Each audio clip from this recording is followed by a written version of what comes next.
चलिए सभी का स्वागत है और स्टार्ट करते हैं टेस्ट को। और सारे बच्चे एक बार फटाफट जुड़ जाएंगे और हम लोग करेंगे आज वाक्य का टेस्ट। अब वाक्य के टेस्ट के अंतर्गत कैसे क्वेश्चंस आते हैं, है ना। हम प्रैक्टिस क्यों करते हैं? ताकि हमें डिफरेंट डिफरेंट टाइप के क्वेश्चंस का पैटर्न पता चल सके। सबसे पहला क्वेश्चन आपके स्क्रीन पे है, राम पढ़ता है। अब बताइए ये कौन सा वाक्य है? राम पढ़ता है सरल वाक्य है, संयुक्त वाक्य है या फिर मिश्रित वाक्य है? राम पढ़ता है, एक कर्ता एक क्रिया, सरल वाक्य, और इसमें कोई भी योजक शब्द नहीं है, इसलिए क्या हो जाएगा? ये सरल वाक्य हो जाएगा। आराम से। नेक्स्ट क्वेश्चन है, उसने परिश्रम तो बहुत किया, है ना। परिश्रम तो बहुत किया,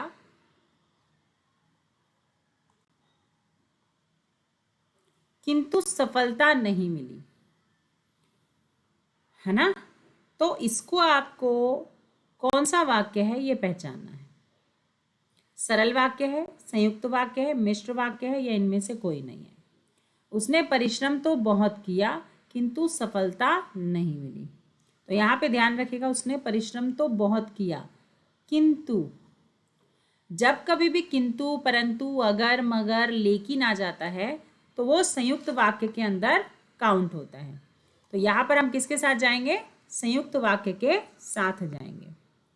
क्वेश्चन नंबर तीसरा देखेंगे, यदि सही दिशा में परिश्रम करोगे तो अवश्य सफल हो जाओगे। ठीक है, यदि सही दिशा में परिश्रम करोगे तो अवश्य सफल हो जाओगे। अब ये कौन सा वाक्य है? यदि से शुरू हुआ है और तो का भी प्रयोग है। और मैंने क्या कहा था? जब कभी भी यदि, तो, जब, तब, जहाँ, तहाँ, है ना, यद्यपि, तथापि ऐसी चीजें आ जाती हैं तो वो आपके मिश्रित वाक्य में जाता है।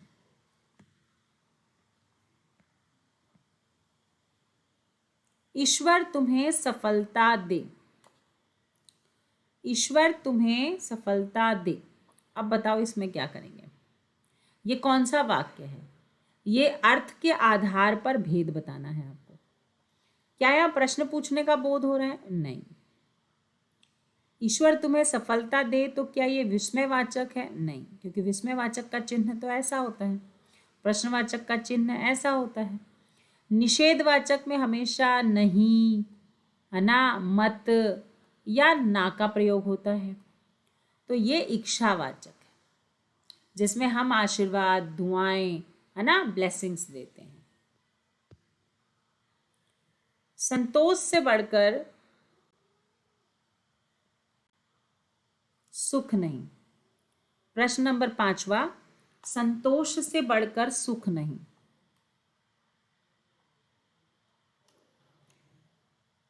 सरल वाक्य, संयुक्त वाक्य, इनमें से कोई नहीं।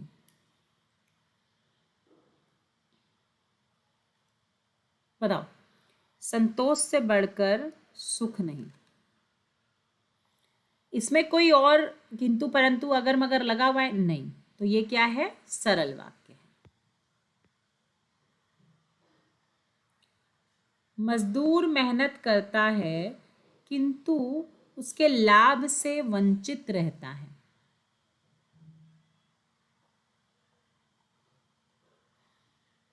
मजदूर मेहनत करता है किंतु उसके लाभ से वंचित रहता है। अब किंतु का प्रयोग हुआ है और मैंने क्या सिखाया तुम लोग को? जब भी किंतु, परंतु, अगर, मगर आ जाए तो वो संयुक्त वाक्य होता है। राजनीति अब एक व्यवसाय बनती जा रही है। राजनीति अब एक व्यवसाय बनती जा रही है। जो गुंडागिरी, क्या है यहाँ पे? जो गुंडागिरी चलती है, बताओ किसके साथ जाओगे? अब देखो, इसको ध्यान से देखोगे तो इसमें तो और किंतु परंतु तो नहीं है, पर जो का प्रयोग हुआ है। और जो का प्रयोग हमेशा, मैंने आपको बताया है, मिश्र वाक्य में होता है। ठीक है, तो आपको ध्यान रखना है कि ये मिश्र उपवाक्य है। आज बहुत पानी गिरा। बताइए कौन सा वाक्य है? इसमें भी किंतु परंतु अगर मगर कुछ नहीं है, इसलिए ध्यान रखिएगा यहाँ पे कौन सा वाक्य हो जाएगा? साधारण वाक्य हो जाएगा। उपवाक्य क्यों नहीं बोल सकते बेटा? क्योंकि उपवाक्य के लिए प्रधान वाक्य का होना जरूरी है और प्रधान वाक्य तो है ही नहीं वहां पे। तुलसीदास ने कहा है कि विनाश काल में मनुष्य की बुद्धि भ्रष्ट हो जाती है। क्या हो जाती है? भ्रष्ट हो जाती है ना। विनाश काल के समय जो मनुष्य की बुद्धि होती है वो भ्रष्ट हो जाती है। तो ये कौन सा वाक्य है? तो साधारण वाक्य है, सरल वाक्य है, संयुक्त वाक्य है या मिश्र वाक्य है? बताइए। तो यहाँ की का प्रयोग हुआ है, इसलिए ध्यान रखिएगा की का प्रयोग हमेशा मिश्र वाक्य में होता है। उससे अब अकेले नहीं रहा जाता। कृतवाच्य, कर्मवाच्य, भाववाच्य। वाच्य जो होता है वो हम पढ़ते हैं और उसमें हम वाच्य के बारे में पढ़ते हैं, पढ़ चुके हैं। तो आप लोगों नहीं पढ़े हैं तो अभी पढ़ेंगे हम लोग। जिन बच्चों ने नहीं पढ़ा है उनको पढ़ाऊंगी, तो चाहे तो क्वेश्चन स्किप भी कर सकते हो, बट मैं आंसर बता देती हूँ। उससे अब अकेले नहीं रहा जाता है। तो अब ये जो है ना, इसको आप कर्म भी नहीं लगा सकते और कृत भी नहीं लगा सकते। अकेले नहीं रहा जाता है, तो ध्यान रखिएगा इसको। आप या तो इस क्वेश्चन को अभी ऐसे कैसे समझाओ जब बच्चों ने पढ़ा नहीं है, पर यहाँ पे ध्यान रखोगे कि जब हम किसी भाव इमोशंस को देखते हैं तो उससे अब अकेले नहीं रहा जाता है। तो यहाँ पर किससे किससे नहीं रहा जाता है? तो ध्यान रखिएगा, कई बार आपको लगता है कि कृतवाच्य है, कर्मवाच्य है, बट इसको ध्यान रखिएगा भाववाच्य के अंतर्गत रखिएगा। वहां जाओ, ये कौन सा वाक्य है? इसमें नहीं का तो कोई बोध हो ही नहीं रहा है। अनुरोध भी नहीं कर रहा है कि भैया वहां जाओ, अनुरोध वाला तो दिख नहीं रहा है यहाँ पे। प्रश्न का मार्क भी नहीं है यहाँ पे, तो ये आज्ञावाचक है। वहां जाओ, ऑर्डर देना। जब तक वह घर पहुंचा तब तक उसके पिता जा चुके थे। तो जब और तब का प्रयोग हुआ है, इसका मतलब ये कौन सा वाक्य है? मिश्र वाक्य। ठीक है, ये पिछली क्लास में मैं सब कुछ पढ़ा चुकी हूँ। मोहन नहीं आने वाला है। बलदायक, संदेहवाचक, स्वीकारात्मक, नकारात्मक। मोहन नहीं आने वाला है, तो ये नहीं का बोध हो रहा है, इसीलिए नकारार्थक है, नकारात्मक है। बल नहीं दे रहा है, नहीं आने वाला है। किस वाक्य में क्रिया का भाववाच्य प्रयोग हुआ है?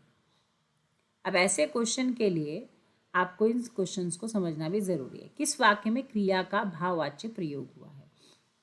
लड़कियों ने माँ को देखा, उससे फल नहीं खाए गए, घोड़ा हिनहिनाता है, यह काम तुमसे ही संभव है। तो उससे फल नहीं खाए गए, तो ध्यान रखो कि क्रिया का भाव जहाँ पे काम होने या ना होने का बोध हो, क्षमता या योग्यता का बोध हो, तो वहाँ पे आपका बी ऑप्शन सही बैठेगा। बाकी जब इसको मैं एक बार करवाऊंगी, प्रैक्टिस करवाऊंगी, तब आपको और अच्छे से समझ आ जाएगा कि क्यों है। निम्न में से भाववाच्य वाक्य का चयन कीजिए। भाववाच्य, सीता कपड़ा सीती है, नहीं। यहाँ बैठा नहीं जाता, कपड़ा सिया जाता है, मेरे द्वारा पुस्तक पढ़ी गई। अब आप बी और सी में कंफ्यूज हो गए।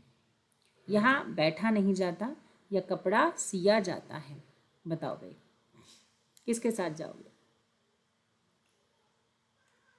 यहाँ पे आप भाववाच्य में बैठा नहीं जाता, ठीक है, यहाँ बी ऑप्शन के साथ हम जाएंगे। निम्न में से कर्तृवाक्य का चयन कीजिए। कर्तृवाच्य, ठीक है, आपको उसका चयन करना है। बताइए भाई क्या आंसर होगा? मोहन पुस्तक पढ़ता है, ठीक है, यही है कर्तृवाच्य। क्योंकि द्वारा लग जाए तो वो कभी भी कर्तृवाच्य नहीं होता। नींद नहीं आती, पुस्तक पढ़ी गई, ये कर्मवाच्य है, ये भाववाच्य है, ठीक है। निम्न में से सरल वाक्य का चयन कीजिए। सरल वाक्य कौन सा है? उसने कहा कि कार्यालय बंद हो गया। की का प्रयोग हुआ है, इसलिए ये मिश्र है।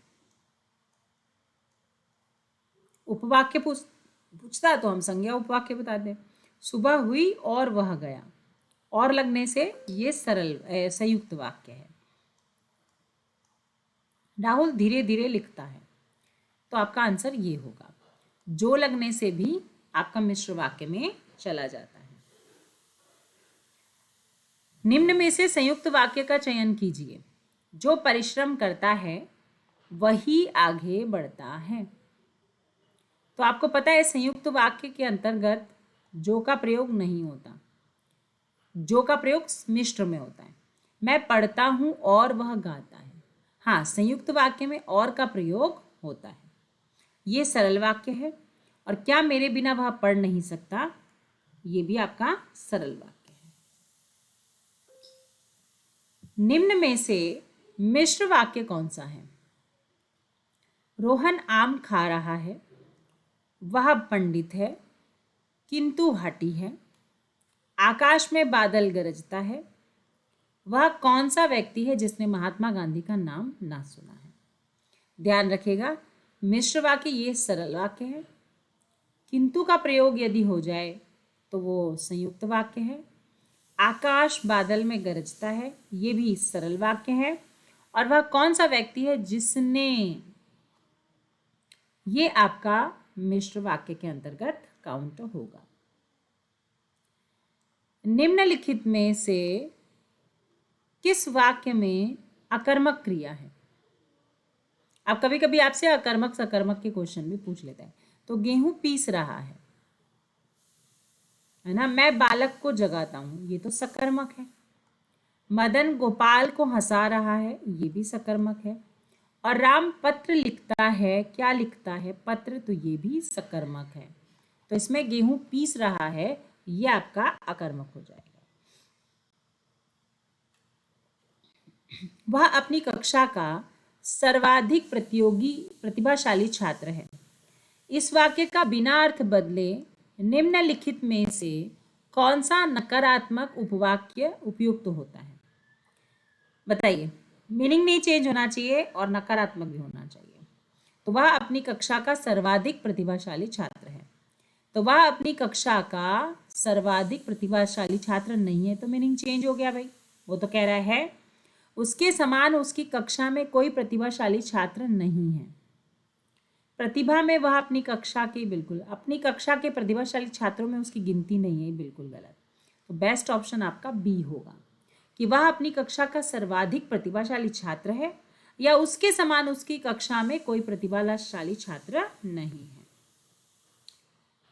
निम्नलिखित में से मिश्र वाक्यों में से कौन सा विशेषण उपवाक्य है? अभी हमने उपवाक्य पढ़े थे, बताइए कौन सा उपवाक्य है? मैं कहता हूं कि, जब की लगा होता है तो वो संज्ञा उपवाक्य होता है। लखनऊ जो उत्तर प्रदेश की राजधानी है, एक ऐतिहासिक नगर है। जो लगने से आपको पता है वो विशेषण उपवाक्य होता है। जब का प्रयोग होने से वो क्रिया विशेषण उपवाक्य होता है। और मैं चाहता हूं कि, तो ये संज्ञा उपवाक्य होता है। तो हमारे पास आंसर क्या हो जाएगा? यहां पर बी ऑप्शन करेक्ट होगा। उसने कहा कि मैं घर जाऊंगा। अब ये कौन सा वाक्य है? की का प्रयोग कभी भी होता है तो वो संयुक्त उपवाक्य में, संयुक्त वाक्य में आता है। निम्नलिखित में से कौन सा विराम चिन्ह है? ये डॉट पूर्ण विराम को कहते हैं। ये विराम चिन्ह कौन सा है? अल्प विराम चिन्ह। तो आपका अल्प विराम ये है, अर्ध विराम ये है, पूर्ण विराम ये है, और ये लाघव चिन्ह है जो छोटा करने में काम आता है। हमारा आंसर क्या हो जाएगा? C option. निम्नलिखित में से कौन सा अर्ध विराम चिन्ह है? कोई नहीं, जैसे क्वेश्चन आ रहे करते जाओ। अर्ध विराम चिन्ह है। अर्ध विराम चिन्ह की जब हम बात करते हैं तो ये आपका अर्ध विराम चिन्ह होता है। सॉरी, हो सकता है राम का काम बन जाए, कौन सा वाक्य है? हो सकता है मतलब चांसेस हैं, नहीं का तो बोध हो नहीं रहा है, प्रश्न का तो बोध हो नहीं रहा है, और ऑर्डर भी नहीं दे रही हूं मैं, तो क्या दे रही हूं मैं? संदेह जता रही हूं, शायद राम का काम हो सकता है। अरे उसने तो कमाल कर दिया। अब ये बताओ कौन सा वाक्य है? प्रश्नवाचक तो नहीं है ये, निषेधवाचक भी नहीं है ये, हाँ विस्मयवाचक है, इच्छावाचक भी नहीं, क्योंकि आशीर्वाद और ब्लेसिंग्स तो मैं दे ही नहीं रही हूं। रानी घर जा रही है, सरल वाक्य, संयुक्त वाक्य, मिश्र वाक्य, इनमें से कोई नहीं। रानी घर जा रही है, सरल वाक्य, क्योंकि किंतु परंतु अगर मगर का प्रयोग यहां पर नहीं हुआ है। राम क्रिकेट खेलता है पर अच्छा नहीं, पर का प्रयोग हुआ है यहाँ पे, इसलिए हम इसमें संयुक्त के साथ जाएंगे। क्या बात है, बहुत सुंदर तरीके से आप लोगों ने वाक्य का टेस्ट भी कंप्लीट किया। ठीक है, तो जो भी बच्चे जो हैं ऐसे ही जुड़े रहें और डेली क्लास लें, अच्छे से समझें। जब आप रेगुलर पढ़ते हो तो आपको काफ़ी चीज़ों का नॉलेज होता है। ठीक है, तो थैंक यू सो मच जुड़ने के लिए, और धन्यवाद। इसी तरीके से कंटिन्यू बने रहे और रेगुलर क्लास लें। Thank you.